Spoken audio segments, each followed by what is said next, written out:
What happens when a fearless woman dares to defy a feared Comanche chief on the edge of the frontier? One word from him changes everything in a way she never imagined. Thank you so much for watching and for all your comments.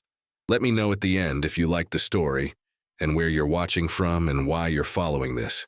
The dust-laden wind swept across the plains of West Texas, carrying with it the scent of sage and the promise of a scorching summer day. It was 1875, and the once bustling frontier settlement of Willow Creek had grown into a proper town, complete with a general store, saloon, and newly constructed schoolhouse. Sarah Bennett stood on the porch of that schoolhouse, watching as her students scattered like quail after the final bell. At 26, Sarah had spent the last 3 years bringing education to this remote corner of the frontier, having traveled all the way from Boston with little more than determination and a trunk full of books. "Miss Bennett, look what I found." Young Tommy Williams held up a peculiar arrowhead, his freckled face beaming with pride. Sarah knelt down, examining the carved stone. "That's a fine specimen, Tommy. The craftsmanship is remarkable." She turned it over in her palm, tracing the sharp edges with her finger. "The Comanche are skilled artisans." "Pa says the Comanche are nothing but savages," Tommy replied matter-of-factly, repeating words he'd clearly heard around the dinner table. Sarah's expression tightened. "Your father is entitled to his opinion, but remember that people are complicated, Tommy. The Comanche have their own culture, their own ways. Different doesn't mean savage." After the children had gone, Sarah gathered her books and locked the schoolhouse door.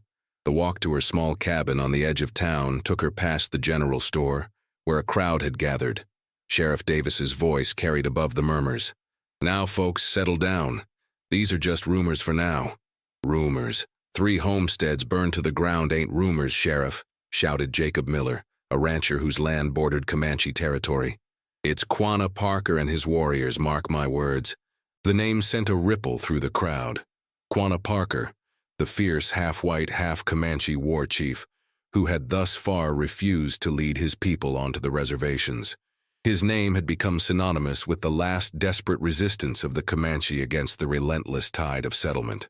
"We don't know that, Jacob," Sheriff Davis cautioned. "Could be rustlers using Indian raids as cover." Sarah paused at the edge of the crowd, catching the eye of Dr. William Hayes, who stood with arms crossed, his weathered face troubled. Unlike most in Willow Creek, Dr. Hayes had spent time among various tribes, learning their healing practices and developing a respect for their ways. "Evening, Miss Bennett," he nodded as she approached. "Troubling news, I'm afraid." "So I gather," Sarah replied. "What's actually happened?" "Farms burned about 20 miles north. Family managed to escape, but they're claiming it was Comanche raiders." He lowered his voice. "Problem is, I was treating a Comanche boy last week, brought in by his father, who trusts me, and he mentioned that soldiers killed 3 of their hunters near the Red River. Stories never make it to town, of course." Sarah frowned. The endless cycle of vengeance. "Miss Bennett," Sheriff Davis called, noticing her presence. "A word, if you don't mind." As the crowd dispersed, the sheriff approached with Mayor Thompson beside him. The mayor was a portly man who had made his fortune in cattle before settling in Willow Creek. His ambitions now turned to politics, and perhaps even a run for state office someday. "Miss Bennett, given these troubling developments, the town council feels it would be prudent to suspend your frontier education program," Mayor Thompson said, his tone suggesting the decision was already made. "My what?" Sarah asked, genuinely confused. "Your visits to the neutral trading grounds. Teaching English to those Comanche children," the mayor clarified, disapproval evident in his voice. "It's inappropriate in these tense times." For the past 6 months, with Dr. Hayes's help as an intermediary, Sarah had been visiting a neutral trading ground where some peaceful Comanche families came to barter. She'd begun teaching basic English to their children, while they in turn taught her words in their language. It had been a small bridge across a vast cultural divide. "With respect, Mayor, abandoning peaceful interaction is exactly what we shouldn't do when tensions rise," Sarah replied firmly. "Those children and their mothers want no part in raiding." "It's not safe, Sarah," Sheriff Davis interjected, his concern genuine. "And folks in town are talking. They don't understand what you're doing out there. Perhaps they should try to understand before passing judgment," Sarah countered. Mayor Thompson's face reddened. The decision is made, Miss Bennett. As long as you're employed by this town to teach our children, you will refrain from consorting with the Comanche. Is that clear? Sarah felt her temper rising but kept her voice steady. Perfectly clear, Mayor Thompson. Now, if you'll excuse me, I have lessons to prepare. As she walked away, her mind was already made up. The teaching sessions at the neutral grounds were scheduled for the day after tomorrow. Whatever the mayor and his council decided, Sarah Bennett would be there, as promised. In a land where promises were routinely broken, especially those made to the native peoples, she would keep hers. The sun was setting as she reached her cabin, painting the western sky in fiery oranges and deep purples. She lit her lamp and settled at her small table. But instead of reviewing arithmetic lessons for her students, she found herself staring at the Comanche phrasebook she had been compiling. The words were phonetic approximations, clumsy attempts to capture sounds so different from English. What would Boston think of you now, Sarah Bennett? She whispered to herself with a small smile, running her fingers over the pages filled with her neat handwriting. The answer was clear enough. They would be scandalized just as the townspeople were becoming. But out here on the frontier, with the stars blazing overhead in a manner they never seemed to in Massachusetts, Sarah had found something she hadn't expected, a conviction that the future of this land lay not in conquest, but in understanding. It was a conviction worth risking her position for, perhaps even worth risking her safety. As night deepened, she found herself hoping that the rumors were just that, rumors. But a feeling in her bones, honed by 3 years on the frontier, told her that trouble was coming to Willow Creek, as surely as the summer storm swept across the plains. And somehow she knew her path would cross with the legendary Quanah Parker before the season was through. 2 days later, Sarah guided her horse along the familiar trail to the neutral trading grounds. The morning air was cool, a temporary reprieve from the heat that would build as the day progressed. She had left before dawn, partly to avoid being seen defying the mayor's orders, but mostly to ensure she arrived at the appointed time. Her saddlebags contained simple primers, slate boards, and chalk, modest tools for the ambitious task of bridging 2 worlds. As she rode, Sarah rehearsed the Comanche greetings she had learned, determined to show respect by using their language whenever possible. The trading ground came into view, a flat, open area beside a small creek marked by a stand of cottonwood trees. Usually, there would be several Comanche families with their teepees erected nearby, but today the area seemed deserted. Sarah reined in her horse, a sense of unease creeping up her spine. "Hello," she called out, then tried the Comanche greeting she had practiced. "Ha, Maruawe." Only the whisper of wind through the cottonwoods answered her. Sarah dismounted, tethering her horse to a low branch. She moved cautiously toward the creek where she normally conducted her lessons. The ashes of previous cooking fires were cold, with no sign of recent activity. "They received word not to come?" A deep voice spoke behind her. Sarah spun around, her heart hammering. Standing not 20 feet away was a Comanche warrior, mounted on a magnificent paint horse. He wore buckskin leggings and a calico shirt, his long black hair braided and adorned with a single eagle feather. Most striking were his eyes, dark and penetrating, missing nothing. "You're Quanah Parker," Sarah said, the realization dawning on her. She had seen sketches in newspapers, heard countless descriptions, but they hadn't captured the commanding presence of the man. He inclined his head slightly. "And you are the teacher, the one who speaks to our children with respect." "Sarah Bennett," she replied, struggling to maintain her composure. "Where are the families who usually come here to trade?" "I sent them deeper into our territory," Quanah replied, his English precise but accented. "It is not safe for them here anymore." "Because of the raids?" Sarah asked directly. Quanah's expression hardened. "You speak of the farms that burned." "Yes, my warriors did not burn those farms," he stated flatly. "But your people will blame us anyway. They always do." Sarah studied him, trying to discern truth from fiction. She had heard that Quanah Parker never lied. It was a matter of honor for him. But she had also heard he was a brilliant strategist in both war and diplomacy. "If not your warriors, then who?" she asked. "There are renegades, Comanche who no longer follow any chief, and there are white men who dress as Indians to cover their crimes." Quanah guided his horse a few steps closer. "But that is not why I am here." Why are you here then? Sarah asked, acutely aware of her vulnerability, yet strangely unafraid. To give you warning, Quanah said. There is a sickness in our camp. Many children have fallen ill with fever. Our medicine is not working. Sarah's concern immediately shifted. What kind of fever? How long have they been sick? 3 days. The fever comes with spots on the skin and coughing. Quanah's stoic expression slipped momentarily, revealing genuine worry. 2 children have already died. It sounds like measles, Sarah said, her mind racing. Dr. Hayes would know better, but it matches the symptoms. Is that why you came? To ask for help? Quanah's pride visibly bristled. I came to warn you to stay away. The sickness could spread to your town. Or I could bring Dr. Hayes, Sarah countered. He respects your people and he's treated many cases of childhood diseases. Your town would never allow it, Quanah stated with certainty. They don't need to know, Sarah replied without hesitation. Where is your camp? Quanah studied her intently, as if trying to read her soul. You would defy your people to help mine? I would defy anyone to save children's lives, Sarah answered truthfully. After a long moment, Quanah nodded. The camp is 2 days' ride west in the canyon lands beyond Buffalo Creek. I will leave a guide for you and your medicine man tomorrow at dawn, here at the trading ground. We'll be here, Sarah promised. Quanah turned his horse to leave, but paused. The soldiers are hunting me, Miss Bennett. If they find you helping my people, they will call you a traitor. Let them, Sarah replied with more confidence than she felt. A ghost of a smile touched Quanah's lips. You have a warrior's heart in a teacher's body.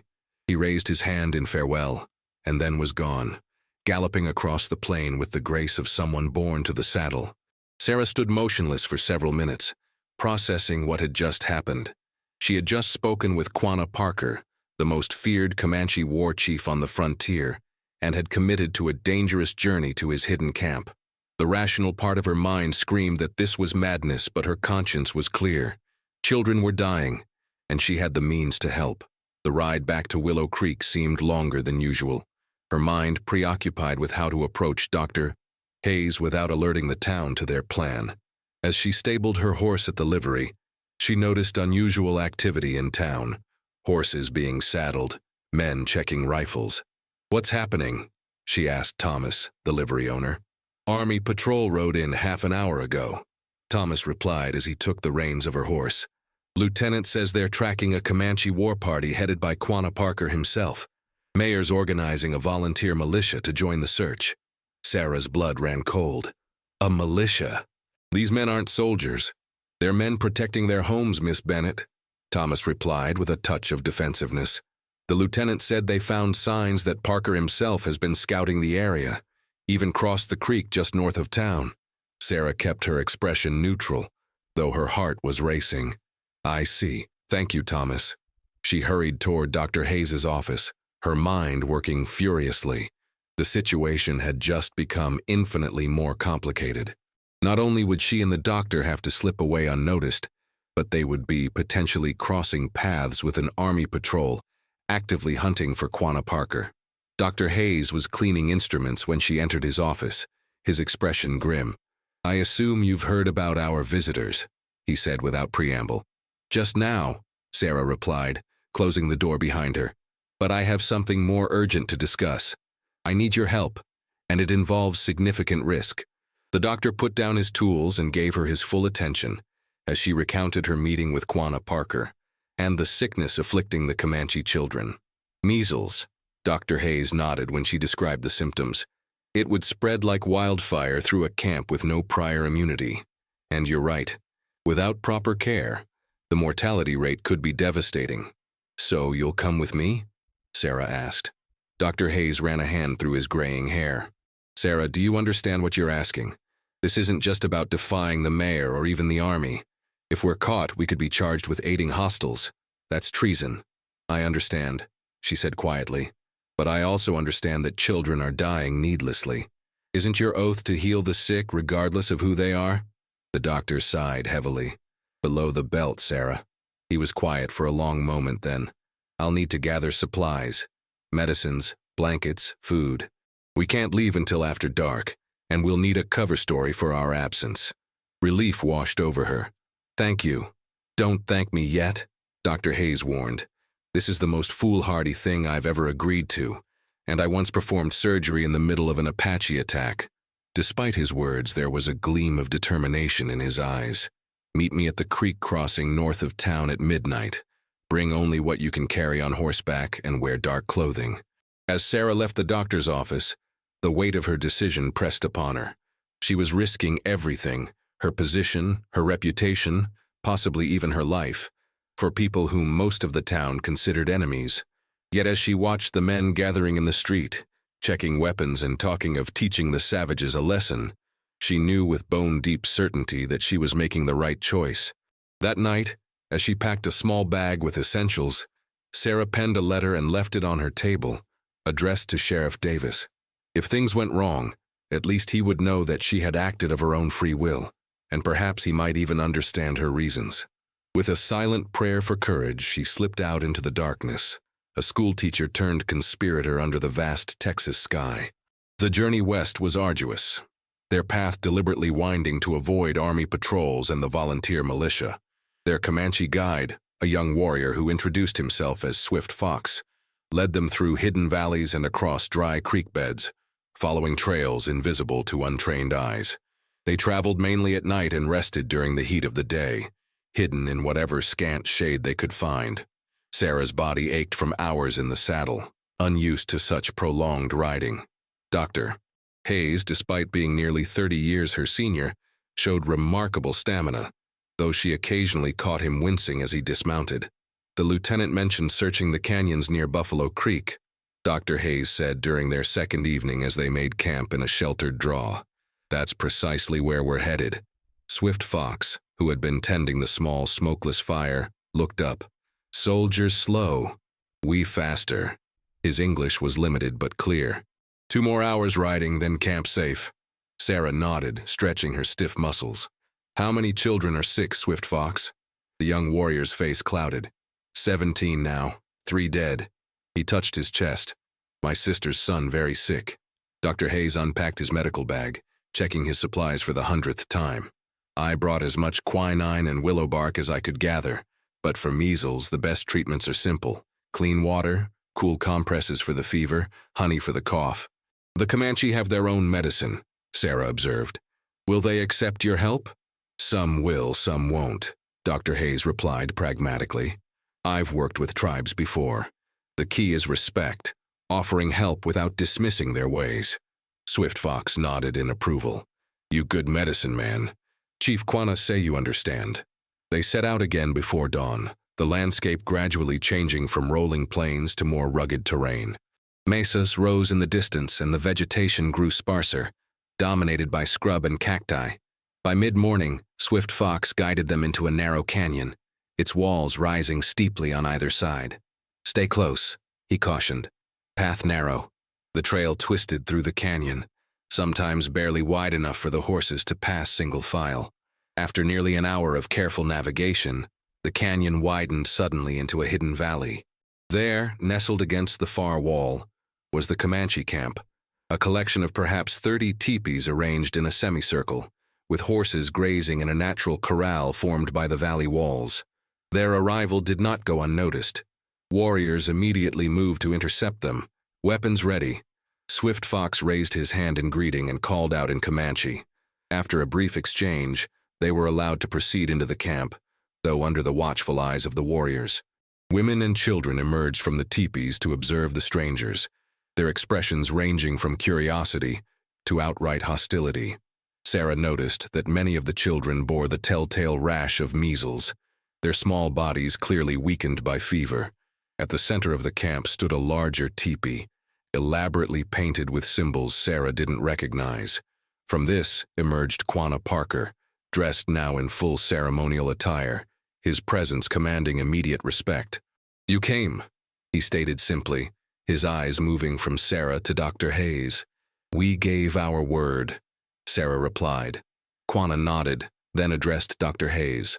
Our medicine man, White Wolf, has tried his healing ways. Now we will try yours. Dr. Hayes dismounted, his professional demeanor taking over. I'll need clean water, fire, and a place to examine the children. and I'll need to speak with your medicine man to understand what treatments have already been attempted. Quanah gave instructions to several women, who hurried to comply. Then he turned back to Sarah. The soldiers are near. A patrol crossed Buffalo Creek yesterday. We were careful, Sarah assured him. Not careful enough, Quanah replied grimly. There is dust on the horizon.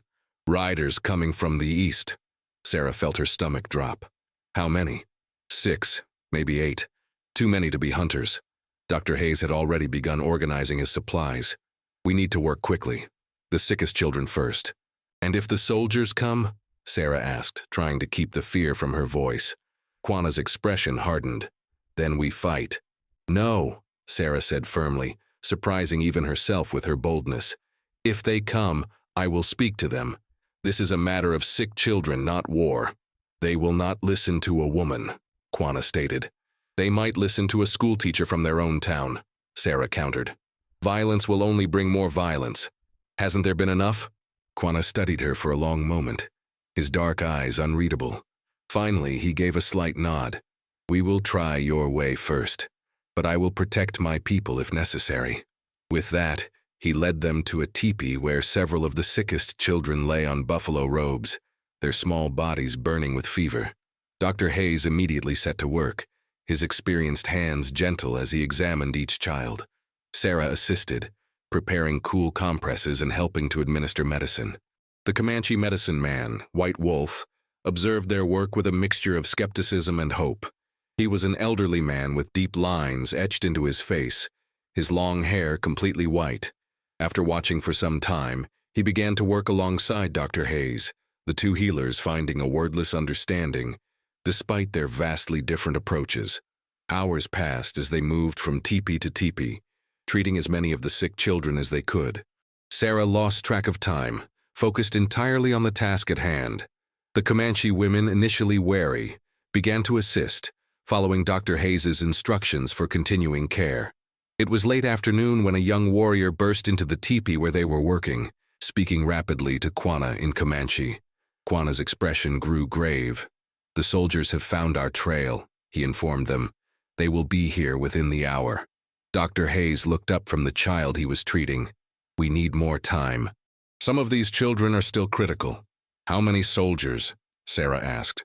8 riders, Quanah replied. With our warriors, we could defeat them, but more would come. Sarah made a decision. Let me ride out to meet them.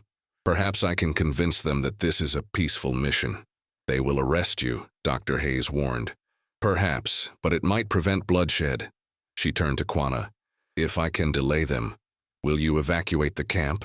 Quanah shook his head. Moving the sick children now could kill them. Then we need another solution, Sarah insisted. One that doesn't end with dead soldiers or Comanche. Quanah was silent for a moment, his mind clearly working through possibilities. There is another way out of the valley. A path too narrow for horses, but our people could travel it on foot. We would have to leave the teepees and most of our belongings. Do it, Sarah urged. Get the women and children to safety. Leave a few warriors to help with the sick children, only those too ill to be moved. And what of you and the doctor? Quanah asked. We'll stay with the sick children, Dr. Hayes answered before Sarah could speak. As healers tending to patients, even soldiers must respect that. Quanah considered this plan, then nodded slowly. I will send the healthy children and most of the women through the hidden path. Warriors will help carry those who can be moved. White Wolf and some women will stay with the sickest children. He fixed Sarah with an intense gaze. And I will stay as well. That's too dangerous, Sarah protested. You're the one they want most of all. This is my decision, Quanah stated with finality. A chief does not abandon his people. The camp erupted into controlled activity. Women quickly gathered essential items. Warriors prepared to escort the evacuees, and those chosen to remain helped consolidate the sickest children into 2 teepees for easier treatment. Sarah found herself working alongside a Comanche woman named Morning Star, whose own child was among the sick. Despite the language barrier, they developed an efficient rhythm, communicating through gestures and the few Comanche words Sarah knew. As the majority of the camp slipped away through a nearly invisible crevice in the canyon wall, Sarah stepped outside to catch her breath. The sun was beginning to set, painting the canyon walls in brilliant orange and deep purple. It would have been beautiful if not for the imminent arrival of the soldiers. She felt a presence beside her and turned to find Quanah Parker, his face stoic as he surveyed what remained of his camp.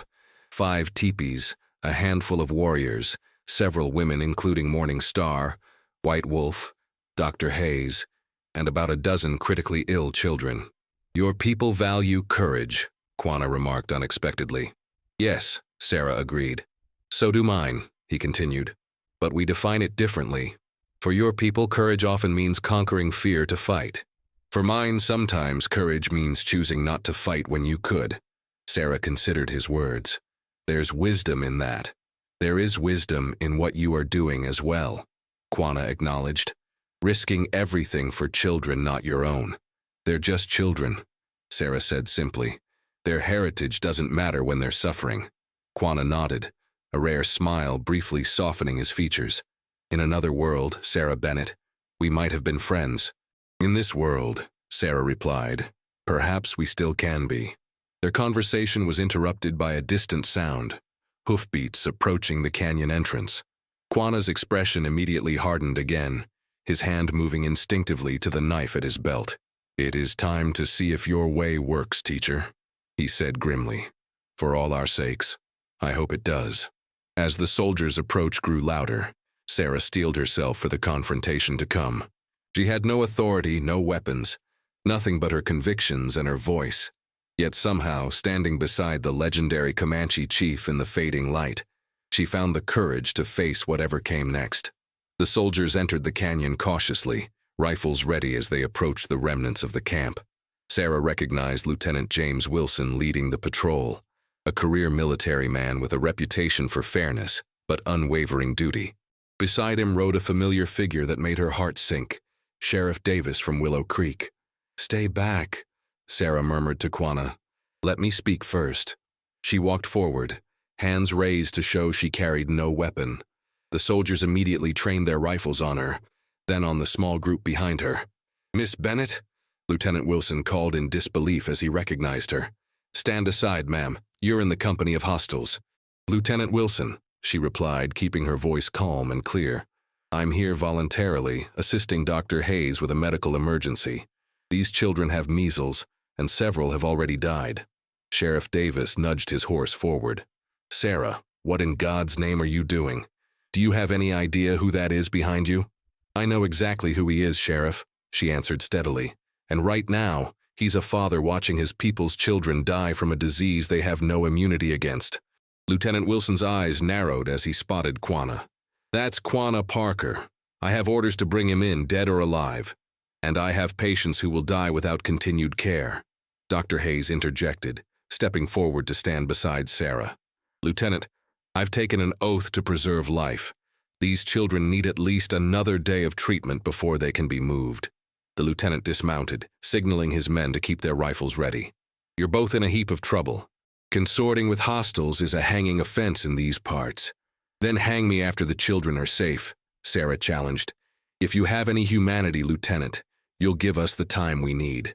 Sheriff Davis dismounted as well, approaching more cautiously. "Where are the rest of them? This can't be the entire camp." "Gone," Quanah spoke, his deep voice carrying across the space between them. "Only the sick remain, and those who care for them." The lieutenant's hand moved to his sidearm. "You expect me to believe that the great Quanah Parker stayed behind while his warriors fled? Take me for a fool." "A chief protects his people," Quanah replied simply. "The children could not all be moved."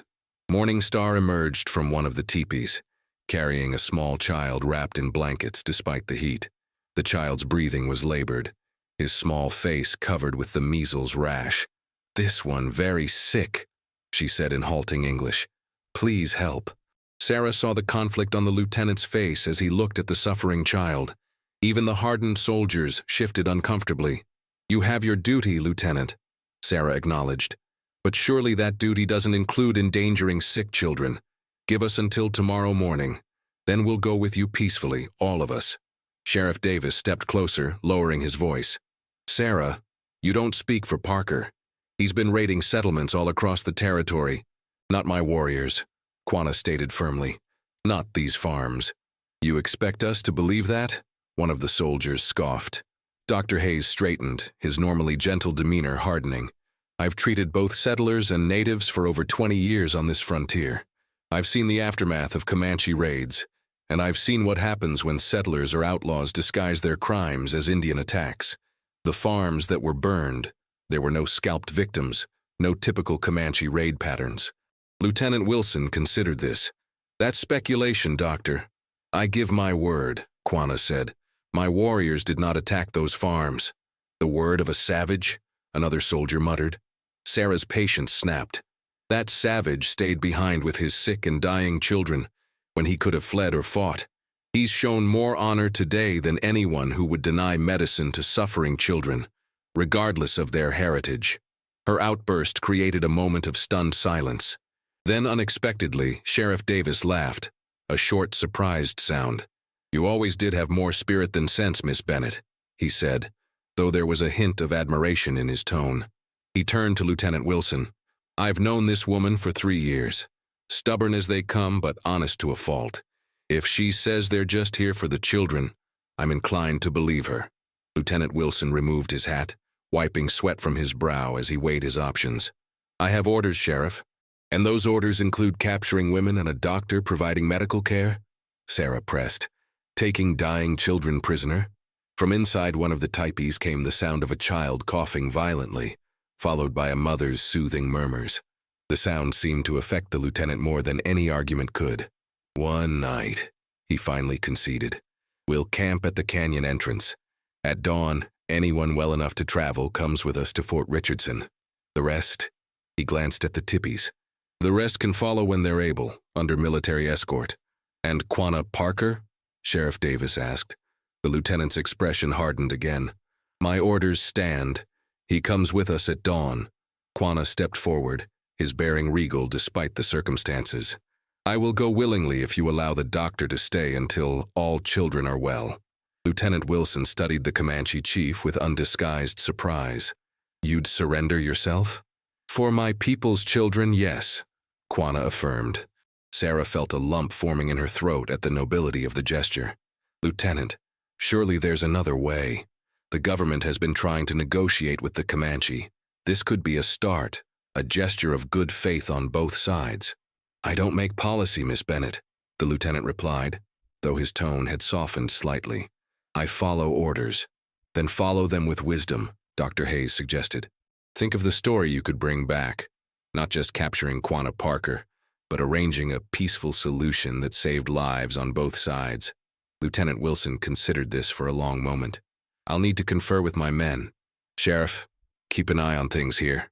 He motioned for his soldiers to join him a distance away. As the military men huddled in discussion, Sheriff Davis approached Sarah more closely. You left a letter, he said quietly. Found it when we searched your cabin after you disappeared. I didn't want you to think I'd been taken against my will, Sarah explained. That was thoughtful, considering you were committing treason, the sheriff remarked dryly. Is it treason to save children's lives? Sarah challenged. Sheriff Davis glanced at the tipis where the sick children lay. No, he admitted. But there are proper channels, Sarah. You could have come to me. Would you have helped? She asked pointedly. The sheriff's silence was answer enough. I made a choice, Sarah continued, and I'd make it again. After what seemed an eternity, Lieutenant Wilson returned. His face was inscrutable as he addressed them all. Here are my terms, he announced. Dr. Hayes may stay with 2 of my men to continue treating the children. Miss Bennett, Sheriff Davis will escort you back to Willow Creek immediately. He turned to Quanah. As for you, Chief Parker, I propose a temporary truce. You will come with me to Fort Richardson, not as a prisoner, but as a representative of your people to discuss these raids and possible peace terms. Quanah's expression revealed nothing. And my people here will remain undisturbed as long as they make no hostile moves, the lieutenant promised. When the children are well, they'll be allowed to rejoin your band, assuming our talks are productive. Sarah could hardly believe what she was hearing. It wasn't perfect, but it was far better than she had dared hope for. Why this change of heart, Lieutenant? She couldn't help asking. Lieutenant Wilson straightened his uniform jacket. Contrary to what you might think, Miss Bennett, I have no desire to be remembered as the man who arrested women and doctors for helping sick children, nor do I wish to be known for causing the deaths of innocent Comanche young ones. He glanced at his men. Besides, Private Jenkins here has a Choctaw grandmother. He made some persuasive arguments. A young soldier nodded almost imperceptibly, his features indeed suggesting mixed heritage. Do we have an agreement? The lieutenant asked, looking directly at Quanah. The Comanche chief was silent for several heartbeats, his dark eyes revealing nothing of his thoughts. Finally, he nodded once. We have an agreement.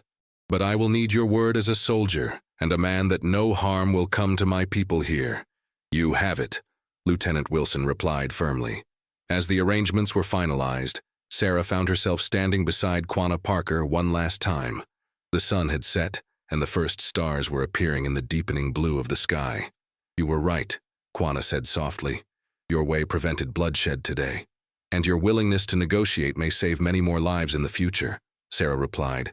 The world is changing, Quanah observed, his gaze on the distant horizon. My people must find a new path or perish. It doesn't have to be surrender, Sarah offered. It can be adaptation. Your strength, your culture, those don't have to die.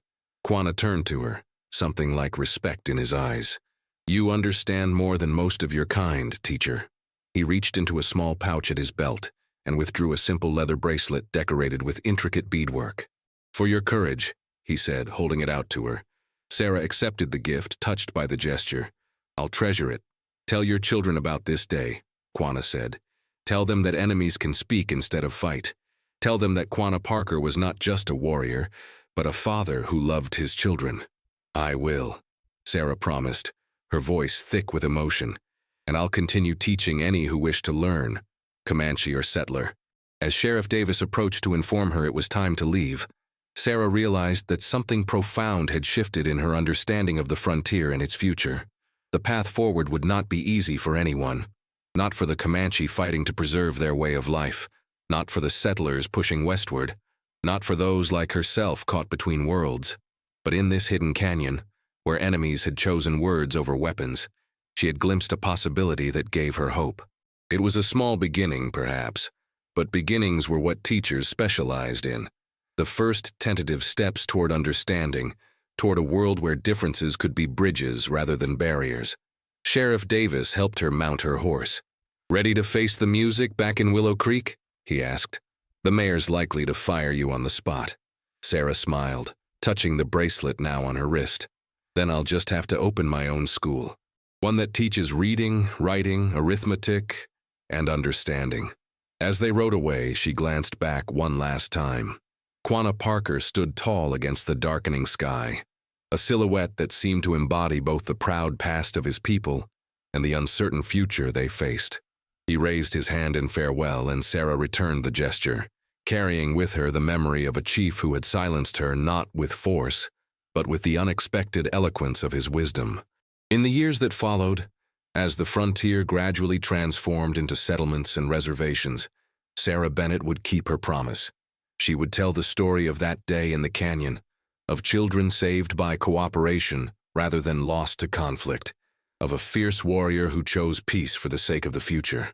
And though the path of history would not always follow the one glimpsed briefly in that hidden valley, the seed planted there would continue to grow in the hearts of those who heard the story of the schoolteacher and the Comanche chief.